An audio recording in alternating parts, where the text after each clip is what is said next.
Pada bulan Februari tahun ini, saya 3 hari berada di negara yang lebih lambat 5 jam dari waktu Indonesia. Perjalanan bisnis walaupun singkat membuat pencerahan baru pada diri saya di dalam cara memandang bisnis untuk kaum milenial ini. Hal ini membuat saya komentar dalam hati, kok nggak pinter-pinter ya saya ini jadi orang. Dalam hal bisnis belajar mulu. Salah satu bisnis yang baru mulai jalan mengharuskan saya berada di Spanyol. Sebagai salah satu pemain terbaik di Eropa, perusahaan mitra saya ini mengundang untuk penandatanganan perjanjiannya langsung di Madrid, markas perusahaan tersebut. Yang saya mau ceritakan bukan usaha saya, tetapi pengalaman bersama mitra saya di saat makan siang di hari terakhir. Kami bertujuh dari 6 negara berbeda asalnya. Saya berdua dari Asia, yang sisanya dari Irlandia, Portugis, 2 dari Spanyol, dan 1 dari Jerman. Dalam diskusi santai tersebut, salah satu dari mereka berkata, "Kamu beruntung ya tinggal di Indonesia, karena kami di Eropa sudah kecil sekali peluang kami untuk bisa menemukan pain point." Sahabat semua pasti tahu mengenai pain point. Saya selalu ulang-ulang dalam video yang lalu,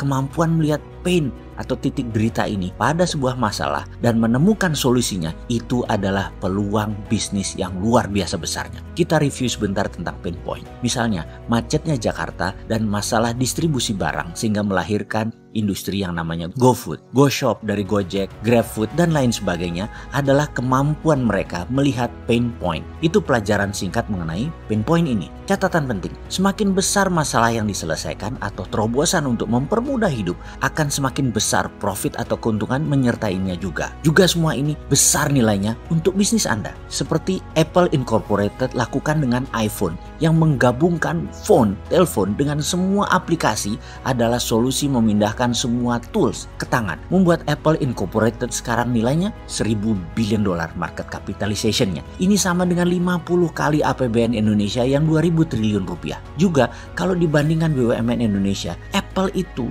nilainya 100 kali lebih besar dari BUMN. Ya sudahlah, itu lesson learn bagi pengelola BUMN yang sering netek, minta nenen ke APBN sampai 150 triliun lagi sekarang. Sekali lagi, jangan mentang-mentang deh Anda ada APBN, Anda menjadi tidak survive begitu sih berbisnisnya. Lu tuh nggak ada apa-apanya, sudah nggak terlalu produktif BUMN-nya, masih netek lagi sama pembayar pajak. Lalu hebatnya di mana? Bener deh, ada lebih dari 500 perusahaan di dunia ini yang asetnya serta kapitalisasinya lebih besar dari seluruh nilai BUMN kalau digabungkan. Dan mereka nggak minta APBN negaranya. Ngaca ya dalam mengelola BUMN, hati-hati ke depannya. Rencana Anda harus benar-benar supaya jangan diledekin kayak gini. Jadi saat ini kita sudah paham kan tentang pain point secara sekilas. Nah, di Eropa kata mereka, kita mau buat apa lagi? Semua sudah ada. Mulai dari yang besar seperti IKEA sampai yang kecil buat jeans dilukis. Semua orang seakan-akan do something dalam tanda petik. Sudah nggak ada pain point lagi yang bisa diselesaikan. Semua pain sudah hilang. Kami terus mencari dan mencari. Terus mencoba semua orang berpindah negara satu negara Eropa lainnya. Dan generasi muda sekarang paling-paling bekerja jadi pegawai saja maksimum bisanya. Bayangkan, sampai nano niche sudah ada pemainnya.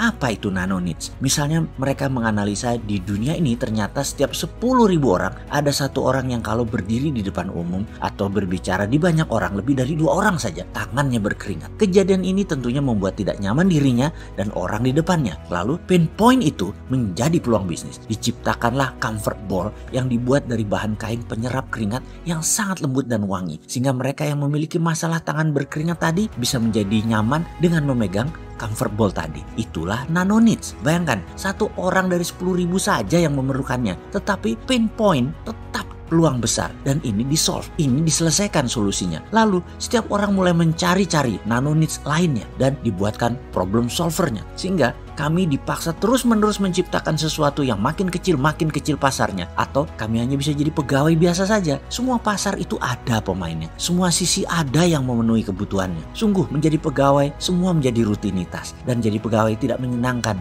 dalam jangka panjang. Kami selalu membayangkan Asia seperti Indonesia. Wih, pasti enak banget di Indonesia. Surga, di mana-mana masih banyak peluang. Masih major needs bahkan belum ada yang memainkannya. Di mana-mana banyak pain point yang masih bisa bisa menjadi peluang dan masih banyak yang harus diselesaikan. Beruntungnya ya kalian itu hidup di wilayah economic growth. Sumber daya manusianya ada dan muda lagi, rata-rata 27 tahun usia demografiknya. Ada sumber alam yang luar biasa banyaknya. Pasti semua orang bergairah sekali ya di Indonesia itu. Saling isi, saling menutupi semua pain point. Mendengar itu saya tertawa dalam hati. Mana ada yang mikirin pain point di Indonesia? Yang ada hanya mikirin politik. Gak ada terobosan solusi ekonomi bernegara karena mereka terlalu memuja obor dan IMF. Rakyat di mana-mana bicaranya dan komentarnya hanya politik. Nggak ada tuh yang mau bekerja berkreasi menciptakan solusi dari pain point ini, bro. Lu pade aja masuk Indonesia lagi deh, jajah lagi deh tuh Indonesia daripada dijajah Tiongkok. Jorok orangnya, bener ya. Jangan-jangan lebih enak dijajah Eropa. Seenggaknya pada minta kawin sama bule Eropa, cowok ceweknya. Kawin campuran itu biar turunannya pada keren-keren. Jadi pada Indo.